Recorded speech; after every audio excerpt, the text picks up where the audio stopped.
Hello, in this video I'm going to go over the Winter's Embrace tanking skill line from the Warden and why I believe it is not a good choice to use for tanking.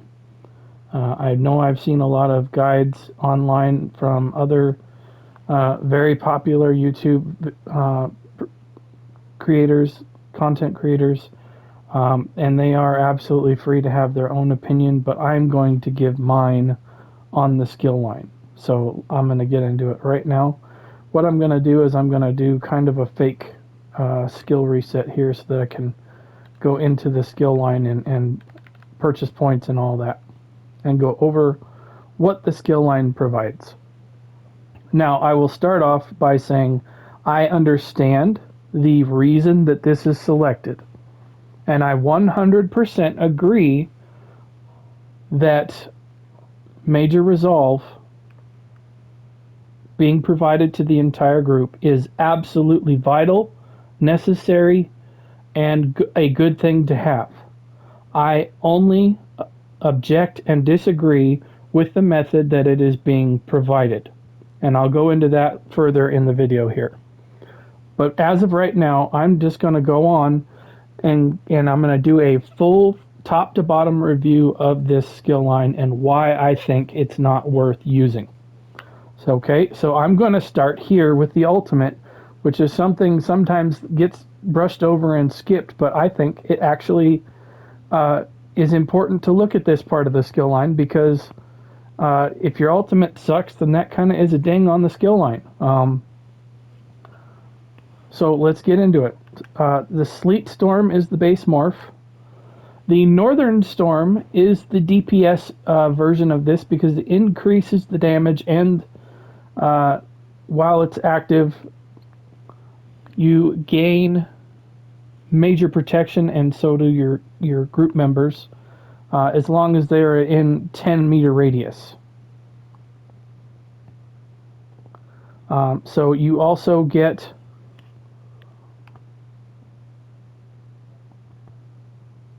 an increase of damage done while this is active. So it's kind of a very convoluted ultimate, but this is the DPS morph. You're probably not going to use this on a tank because the increase of damage is really kind of not necessary. As a tank, you don't do a lot of damage, and that's not really one of your goals as a tank. I mean, it's nice if you do damage, however, your main job as a tank is to debuff, stay alive, buff your group in some way, those kind of things. To talk about doing 2,800 damage a second for 8 seconds is minuscule. I mean, it's nothing. A DPS can get that from one of their skills on a damage over time skill. I mean, it's nothing. A Wall of Elements with a Maelstrom Arena staff could match that damage right there for an ultimate. So that right there is not usable. The tank morph here applies the chilled status effect. Now, this is one of the biggest reasons why this is selected as a skill line, in addition to the Major Resolve being provided to the entire group.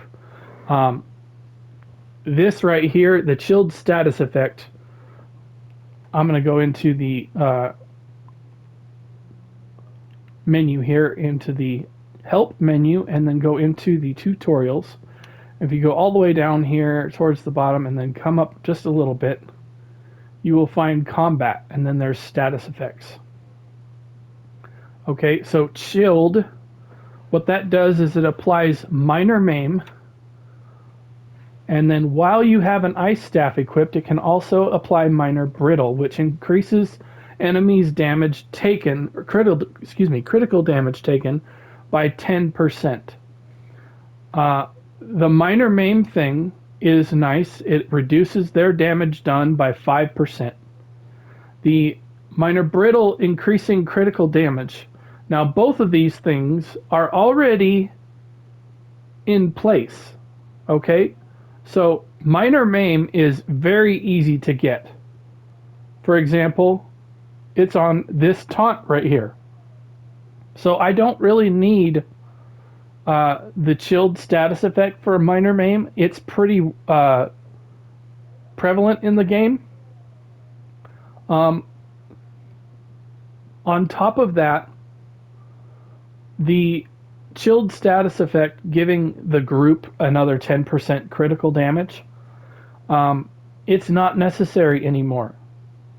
As I've done in my 125% critical damage video at all times, check out my channel for that, where I go into great detail on how you can have 125% critical damage 100% of the time in your trial group without any drop-offs, and it does not use minor brittle in that makeup. So that right there,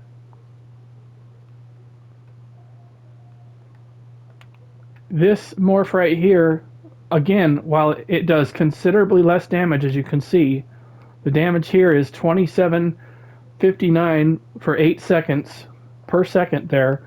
This one does 10 seconds, but it's way down to 364, and it's because it hits that chilled status effect, which is a secondary damage and conditional thing. It slows their movement speed by 70%, where this one only does 40. So either one of these are terrible, in my opinion. They shouldn't even be used on a tank. You should be slotting barrier or something else. So let's get into this major resolve. This, I will say, this is a very good skill to use if you have to run a Warden.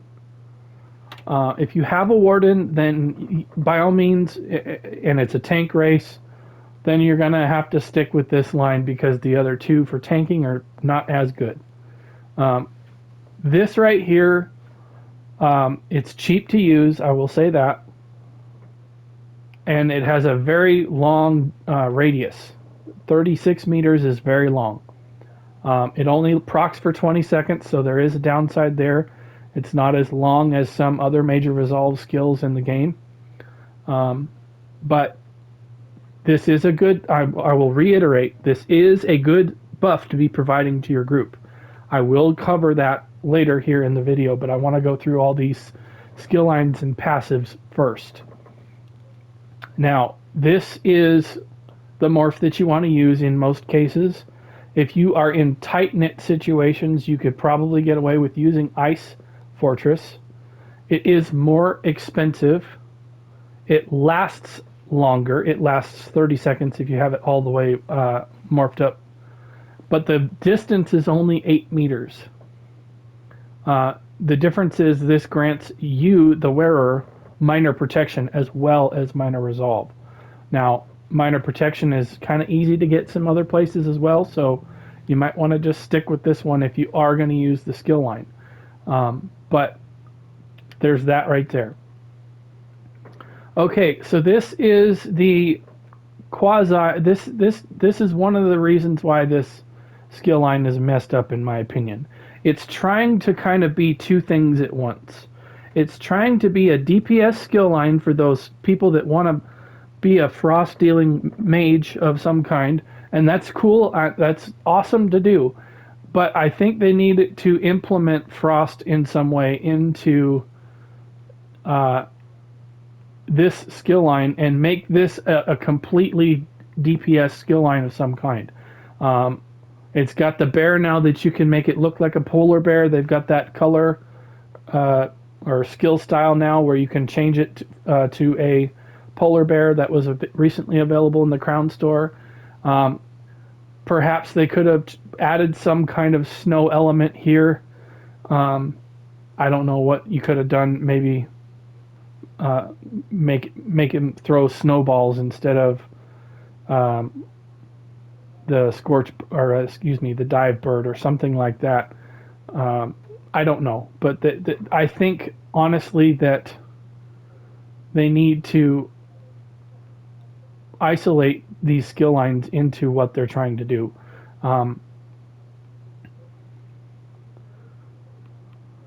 So let's get back into this. So gripping shards is the tank morph for this skill. And what this does is it wraps some ice spikes around your character in a 6-meter radius. And if enemies are in that range, then they get immobilized and they take frost damage. They also have a high chance of proccing chilled, and the damage that this does is scaled on your maximum health. So, that is a tank skill. Whenever you see the damage scaling by your max health, that is a tank skill. So, this is an okay skill for a tank. However, I will say there's probably better ones to use. That 6-meter radius is really kind of tight. You really have to have stuff stacked right on top of you in order for that to work. So it's you have to really be standing right on top of them for this to really hit them. This is the DPS morph, Winter's Revenge. So if you are wanting to use this skill line as a DPS, I will wish you all the luck in the world. I have really tried to figure out a cool frost damage build for this skill line, and I am really having trouble figuring it out and making it something that would be okay to use outside of overland content, because I cannot for the life of me get the damage to hit as hard as some of the other stuff that I have come up with. And the reason is that flat out just frost damage does not hit as hard as other elements does. Fire and poison are so much more ahead of frost, it's not even funny. And that says a lot, because down here in the piercing cold passive, when you get 15% increased frost damage and it's still lagging behind, that's saying a lot. They need to look at buffing the damage per second that this stuff does, or looking at buffing frost damage itself even more. But let's continue on here. Another benefit for this skill line that is, I will say, a plus, is this heal is a very strong heal for a tank. It's very strong. It scales off your max health, and it is a very powerful one. I will say it is expensive comparative to other heals in the game, so keep that in mind. You could almost get 2 heals cast in with the amount that this costs, so there is that. However, this has a strong heal over time that goes with it, so this is a very good heal. I'm not knocking this at all. This right here is a DPS skill, basically.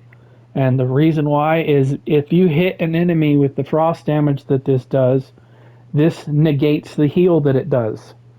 So if no enemies are hit, you heal for 5335. However, if you hit something with the damage of this, it's not going to heal you. So that used to not be the case. This used to heal you no matter what, and then it did the frost damage in an instant, and then as well as the damage over time, and it has the increased chilled status effect chance as well, which is, like I've covered already, not really necessary. Nice to be there, but thanks but no thanks. We already have damage and Maim covered. And as a DPS, you don't want to be stunning enemies. You're going to piss your tanks off. If you're stunning an enemy and putting them on cooldown, and now your tanks can't chain in enemies because you stunned them. So this is not a good skill to use in trials. This is fine for PvP,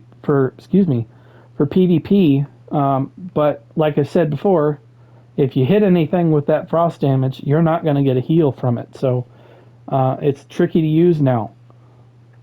So keep that in mind if you're going to use this. Now, this is another huge problem with this skill line right here. The shield. I have heard so many people call out the shield size on this skill line because it's so massive. And the thing that they are negating from paying attention to, this only shields you from projectiles. It does not block damage from a big nasty two-handed bastard smacking you in the face with a two-handed sword. That's going to go right past this and say, yeah, nice big shield there for projectiles. I'm going to hit you right in the jaw. So keep that in mind. This is a nice shield for projectiles. However, it does nothing for tanking in terms of how you normally take damage. The positive for this is it gives you major heroism. Well, now that we have scribing and the trample skill from the assault skill line, major heroism is super easy to obtain. I would not use this skill just for the purpose of getting major heroism. You have to absorb a projectile in order to gain major heroism. So keep that in mind. This does not block a lot of damage that you normally take from tanking. This is only a shield for projectiles. Now, how can I prove that? Okay, well, let's look at how long Warden has been out. Okay? That shield right there says 71,000. If that blocked all of your damage as a tank, you remember they nerfed this shield from Arcanist not too long ago. This one only gives you 28,000 for 1 second. Okay? And it costs 31.47. Why would they give Warden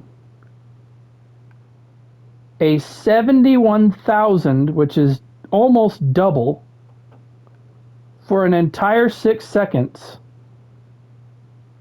that does all your damage that you're going to absorb? It's just not true. This is only for projectiles. So make sure you understand that before you dive into the Winner's Revenge, Winner's Embrace skill line, excuse me. I often refer to it from the skill. But the shield is for projectiles, so keep that in mind. And then this one is nice to have in certain scenarios where you know where ads are going to spawn. You can lay down these gates and chain ads into you. This one, I don't have any idea where you could ever want somebody to teleport to your position as a tank. In most cases, you want people to kind of stay out of your way while you wrangle things in. But that's what this is for. It's basically a chain in for either enemies or your teammates. So you have a worthless ultimate, a very strong and good major resolve skill for your entire group, a snare or a DPS skill, a good heal that's kind of expensive, but it's a great heal. I'll give it a great rating. A worthless, in my opinion, shield, and a chain-in skill. So, pretty lackluster for skills there, in my opinion. Okay, now why do I bring that up? I'll get to that in a second, but first I'm going to talk about this. This is a DPS passive. If you read the bottom part of this, the damage increase scales off of your weapon damage. Okay, the increase in application of chilled status and all of this increased chance to apply chilled. And the damage that chilled does is increased by your weapon damage. I'm going to back out here again and I'm going to show you something. I am on a tank build right now. Look at my weapon damage. This is not going to scale a shit ton of damage from this chilled passive. It's just not. I'm not meant to do damage. I'm sitting here holding stuff with resistances and blocking and all of that. This is not my forte as a tank. The other thing about chilled status, I have a skill on my bar that 100% applies chilled every time I cast it, and it is free to cast. And that's right here. If you read the very bottom of elemental susceptibility, it applies burning, concussed, and chilled every 7.5 seconds. So the initial, when you apply this, applies the status effects right away. So if you wanted to keep that up 100% of the time, you could hit it again in 4 seconds, and voila, you have it. So the tricky part is, or I should say the sneaky part is, you don't have to recast it every 4 seconds. You can just lay down your wall and then tag something with the Elisus, and it reapplies up 100% of the time because the chilled status resets every second. So it's 100% uptime. So I don't need an increased chance to apply chilled. I have a free 100% application of that status effect right here. So that passive, for 2 reasons, does absolutely nothing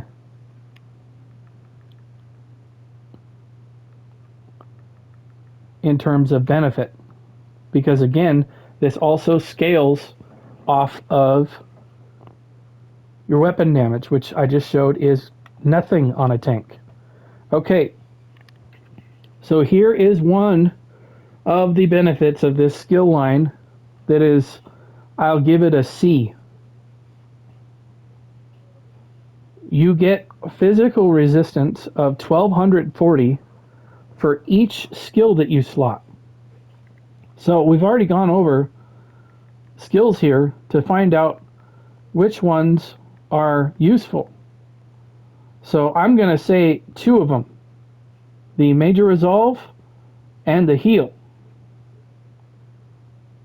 So in order to get a decent amount of resistances from this skill line, you're going to have to put both skills on your front bar.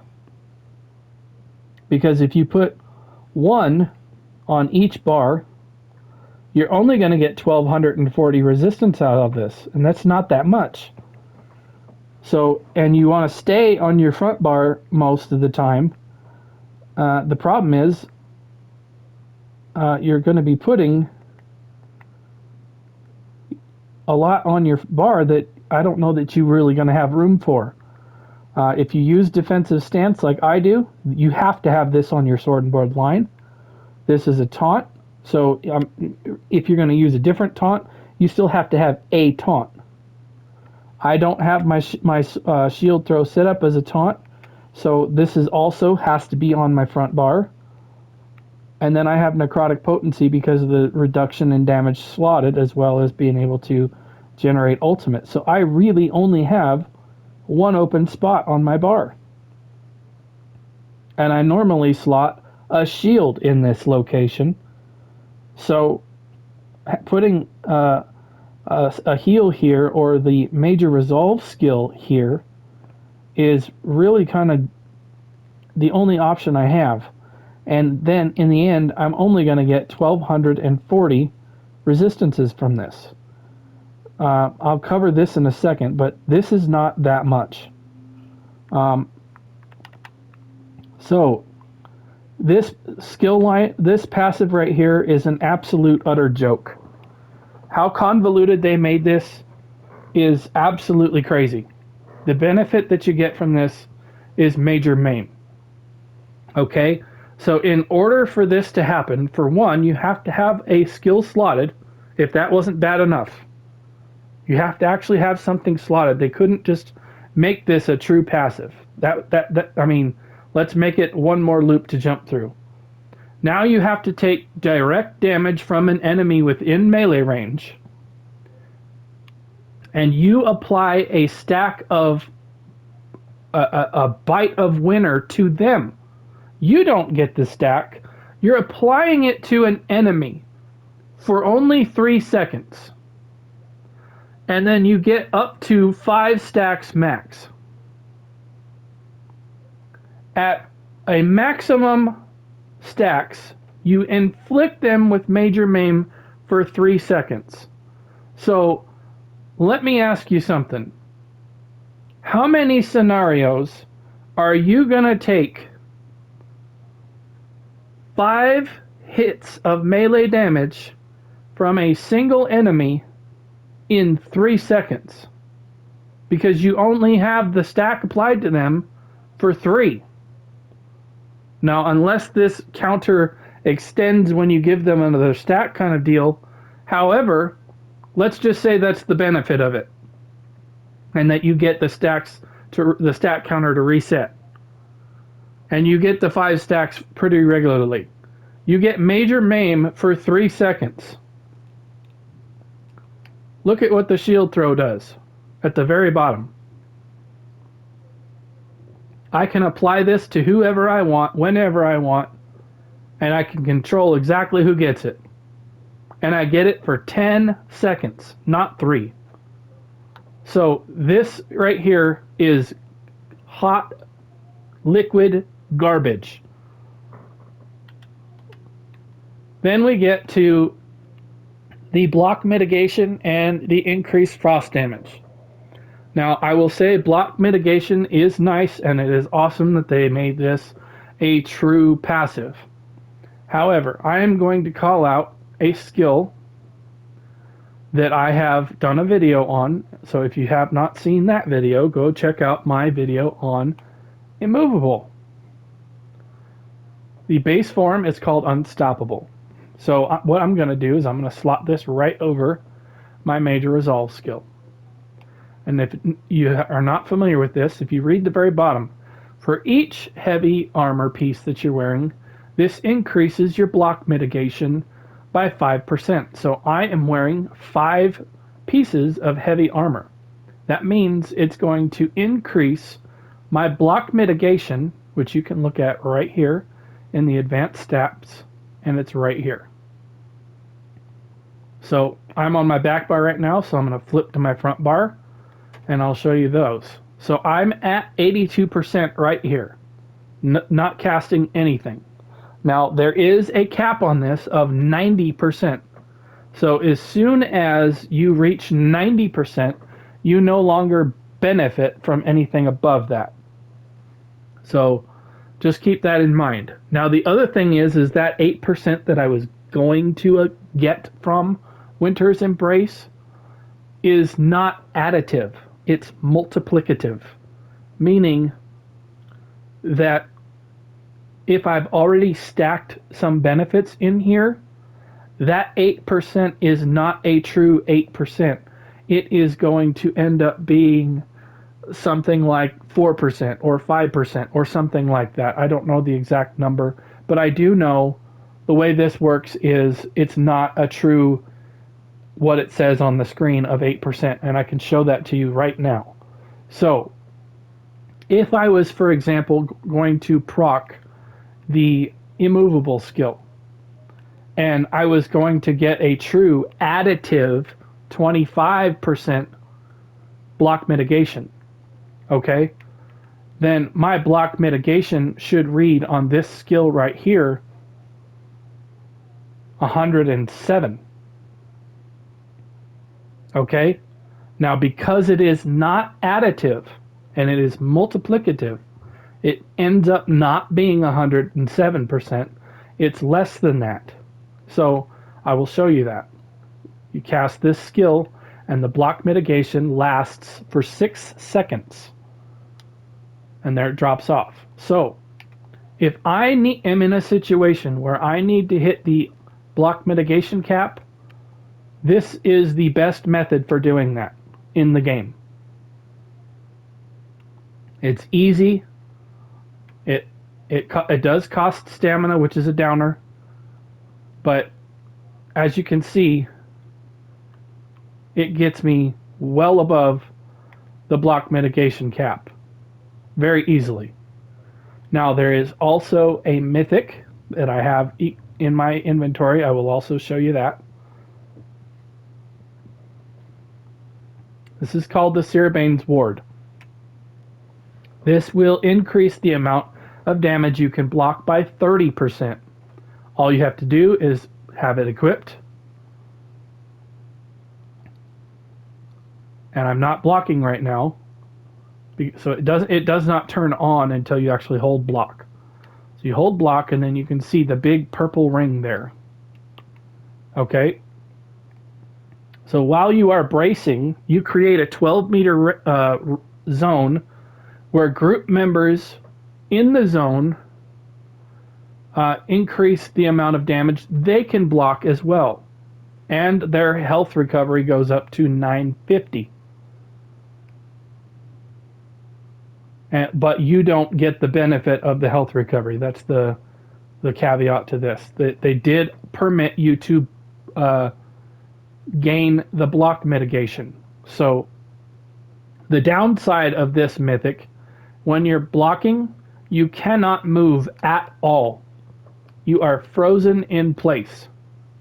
So there are times where you need to block and also move, and you cannot use this because you will not be able to move if you're in that kind of a mechanic. Common place that comes to mind is Tideborn Talaria at the end of Dreadsail Reef. Last boss, when you're going around and there's a winter storm out, and you need to block during that phase and still move, you can't do that. So keep that in mind. There are a lot of instances where you are tanking that you don't have to move, and you could by all means use this. It'll work just fine. But as you can see, there's my block mitigation while I'm blocking, and I'm well over the block mitigation cap. So just to reiterate that last passive there,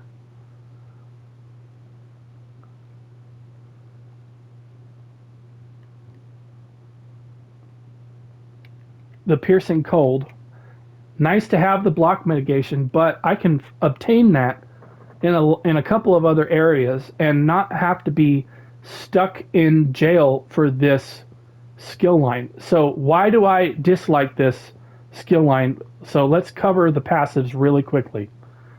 Already covered, this is a DPS skill line, or excuse me, passive. This is garbage because it gives you major Maim, easy to get otherwise. So here's the one that I'm going to call out as easy to compare. Frozen Armor gives you 1240 resistances. And I've already covered the block mitigation. Okay.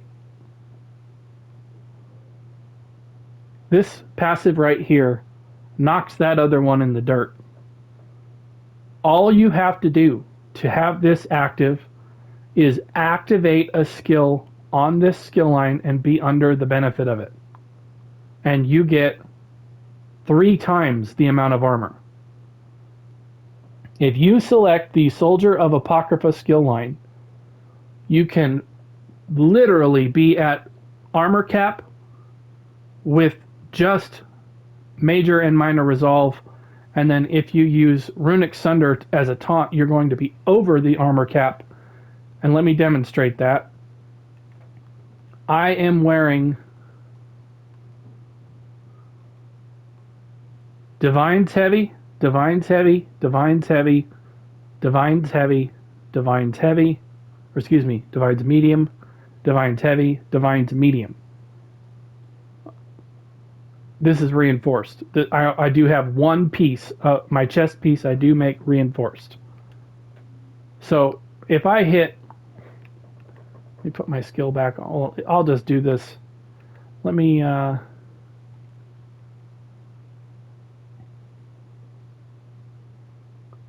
use this.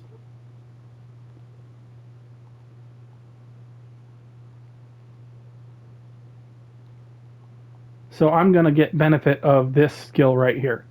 This is going to give me major resolve as well as proc the Aegis of the Unseen passive right here. So this is going to give me over 9,000 armor just from proccing one skill.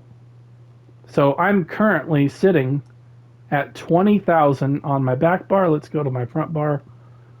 I'm at 22,690. So I'm going to hit one skill and bar swap and go back in. Look at that. I'm just about at armor cap just with this passive.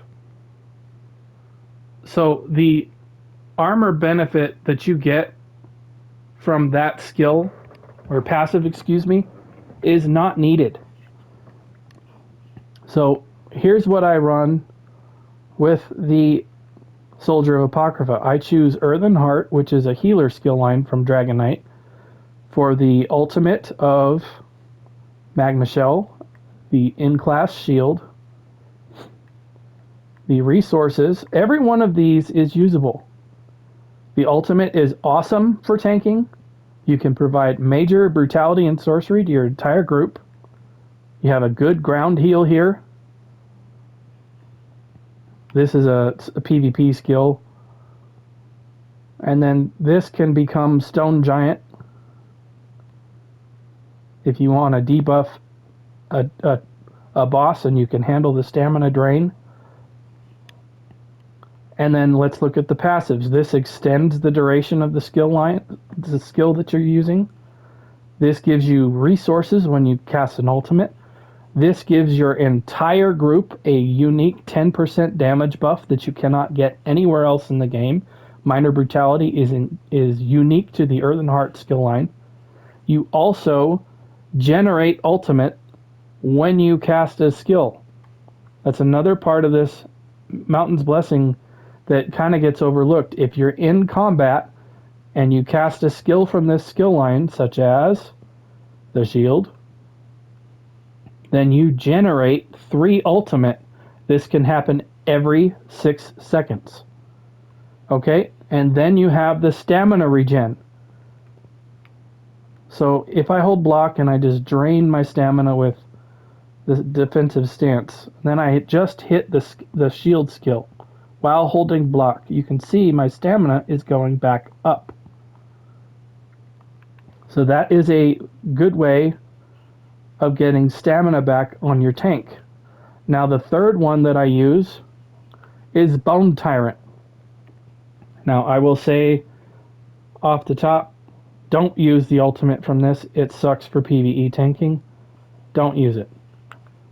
One drawback from this skill line, I will say the ultimate is not good. This is a very strong heal that is cheap. Look at how cheap that is in comparison to the Warden heal. Now it doesn't do as much of a burst heal. However, if you measure the heal over time, I would say it's pretty comparable.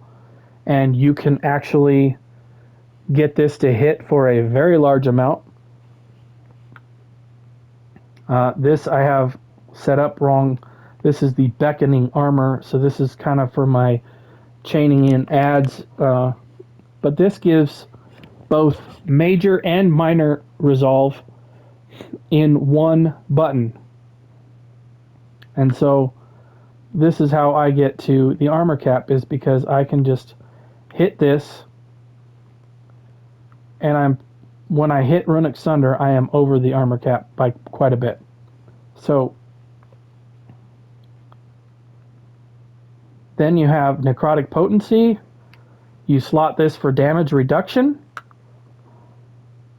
And then Agony Totem is a debuff that applies Major Cowardice in an AoE. Then this will apply Chilled Status. Ooh, that one again. This is mainly a snare that will create a corpse for you to consume. Then we have a resource regenerating passive when enemies die. Very good to have. This right here reduces your damage taken when you have a Tyrant skill active. So basically what I normally do is I have the other morph of my Major Resolve that lasts 30 seconds. And that is my method for keeping the Disdainful Harm passive active 100% of the time. Then we have an increased healing taken. And then we have max health. Every one of these passives is usable on a tank. And most of these skills are very good and strong. The ultimate sucks here. Soldier of Apocrypha. The ultimate is awesome. The shield is very strong from this. And it will stack with other things such as barrier and all that. Runic Sunder is an amazing skill. I have a video on this skill alone. Please go check that video out if you have not seen it. This does, I believe, 7 different things with just one button press. It is one of the most overpowered and ridiculously strong skills in the game for a tank to use. This is a very strong damage shield. I use this one to proc the Earthen Heart passives on my front bar. So this is still a good skill to use, but I just didn't have the bar space to use something else from Earthen Heart, so I used the shield in place of this one. However, if you want to use this one, it by all means is a good one to use, but it will consume your crux, so be careful of that. And I don't typically use the Major or Minor Resolve from this skill line because I get it in one button right here from the Necromancer to save bar space. However, these are both really good skills. The Major Resolve is pretty cheap. It creates a crux, and it applies Minor Breach to enemies that strike you while it's active. So it does a lot of things. The Minor Resolve skill gives you Minor Protection and Minor Resolve, and then if you drop below 50% health, it will give you a Burst Heal. And then this is a debuff skill that applies Minor Vulnerability and Minor Brittle. So this is the armor passive that we talked about. A small amount of recoveries, which I'm not going to scream about having a small amount of recoveries like that. It's kind of a joke, really. I wish they would change this passive to do something else, because 81 recoveries per slotted skill is kind of not even worth mentioning. And then there is the group-wide buff of Minor Evasion. So you have Minor Evasion group-wide, and then you have Minor Brutality group-wide.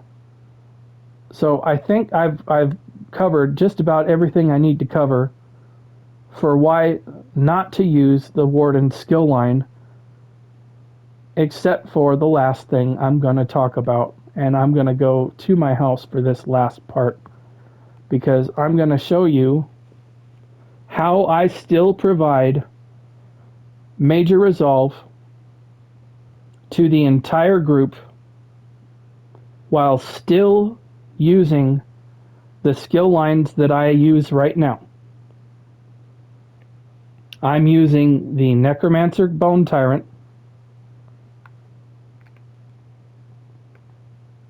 the Soldier of Apocrypha from Arcanist, and I am using Earthen Heart from the Dragon Knight.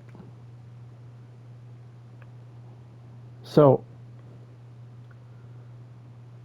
I'm going to show you exactly what I'm talking about right now. Here we are with Bone Tyrant, Earthen Heart, and Soldier of Apocrypha. I do not have Winter's Embrace on. What I do have on is a gear set that comes from Frostvault. This is a 5-piece set that you can back bar. It's called Mighty Glacier. Whenever you activate a snare ability, then you give your group members, up to 11 group members, Major Resolve for 15 seconds. and you can proc this every 10. So before anybody starts arguing against this set and saying, "Oh, that's stupid, I'm eating up a 5-piece set that for one buff." Okay, let me run through really quickly. Think about, I just did a video recently on sets that are dead and are no longer useful. So you can think about the skills, or excuse me, the gear sets that you can use in groups right now as a tank. Go back a couple of patches. What did tanks wear? Powerful Assault. That's more optimal on a healer or a DPS because they're more often in group than not. Tanks move around too much. That gear set does not work well on tanks unless you are in extremely organized groups. Okay? I'm not going to list all the dead sets that I covered in the other groups or in the other video. Please go watch that if you're interested. It's doing pretty well. But things like Crimson Oath, anything basically that provided critical damage, like Saxial Champion. Your DPS are already at critical damage cap. Stripping armor like Tremor Scale or Crimson Oath, it's not needed. Penetration is handled already. There are not a lot of options for sets to use on a tank. And so what I did when this subclassing thing started, and I saw what they were doing with the Winter's Embrace skill line, because this is no longer going to be a healer skill line that's readily available on a Warden healer, you don't want your Warden healer running Winter's Embrace just for that buff. It's an absolutely dog shit, no good skill line for healers. So what do? Well, I suggest you have one of your tanks wear Mighty Glacier. And how do you proc it? All you have to do is lay down your Wall of Elements. Right there. You're going to do it anyway. And this gives your group up to 28 meters major resolve.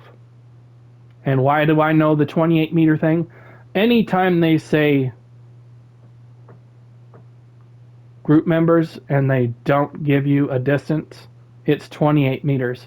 And I've also done a video on this gear set. Please go check that out if you have not seen it. I display exactly how far away you can be and still benefit from it. You can see this proc on the group. You can see how I'm glowing right now. You can see that kind of bluish hue. This also glows on your group mates, so you can tell that they got the buff. So why is this such an easy and nice to use skill line or gear set? Excuse me. The 2 stats on the top are okay. They're not great. On your back bar, you're going to get a double line of recoveries for mag and stamina there, which is it's okay. The reproc condition, this can be reapplied every 10 seconds. So I'm going to show this to you here on my little ad cluster guys here. If you lay this down on these guys right here, this is going to reapply a snare before that skill ends. Now all I have to do is stay in combat, so I'm going to do that by just light attacking. And there you can see the major resolve reapplied, and I did not reapply the skill. So I will reapply it right now so you can watch that again. And all I'm going to do is light attack to stay in combat. And when it drops below that 5-second number, there it is. It reapplied again. So you can get up to 30 seconds of major resolve for your entire group with one cast of blockade. It's that easy. So again, if you can think of another 5 gear set piece to use, by all means use it, and use the Winter Embrace skill line. I would much rather have the freedom to change around what class I could use and still be able to provide the buff, but then still be a more powerful tank. Because I get a lot more bonuses from these 3 skill lines than what I do with Winter's Embrace. Bone Tyrant is awesome for tanking. The 1 button major minor resolve, as well as the disdain harm passive of 15% reduction in damage. I mean, this skill line is a very, very strong skill line. Soldier of Apocrypha is the best tanking skill line in the game. Earthen Heart is also very strong. You get the Magma Shell ultimate, a good shield with group shield application as well. That's something that the Arcanist shield does not do. If you apply this shield, it only gives it to you. It does not give it to your group members. So if you use the Dragonite shield, it will also give your allies a 4275 shield, as well as giving you major maim, or excuse me, major mending. There's just so many more benefits to these 3 skill lines than there is to the Winter's Embrace skill line. So I think I've kind of covered enough as to my opinion on this skill line. Again, if anybody wants to use this, by all means, go for it. But I just wanted to make a detailed, thorough video on why I believe you should not use this. If you are a Warden class character, base class, then you're probably going to need to just use this and bite the bullet, and probably pair Soldier of Apocrypha and Earthen Heart with it, and then you'll probably be super over the cap, but who cares? But that's my opinion on that. That's going to do it for this video. If you found this video helpful or interesting, and you're still here watching at this point, I'm stunned. I know this was a long one, but thank you for watching. If you like this content, please check out my YouTube channel. Go down to my created playlists. I have organized all of my Elder Scrolls Online content into playlists. So if you're into tanking, I have everything organized for tanking into one created playlist, so you can see all of those in one spot. If you're into healing, I've got a folder for that as well. Check them out. I've got all kinds of stuff on there. I'm up and over 125 videos now on the channel, and I'm trying to just keep going and see where this takes me. Thanks a lot for watching, and I'll see you in another video. Bye.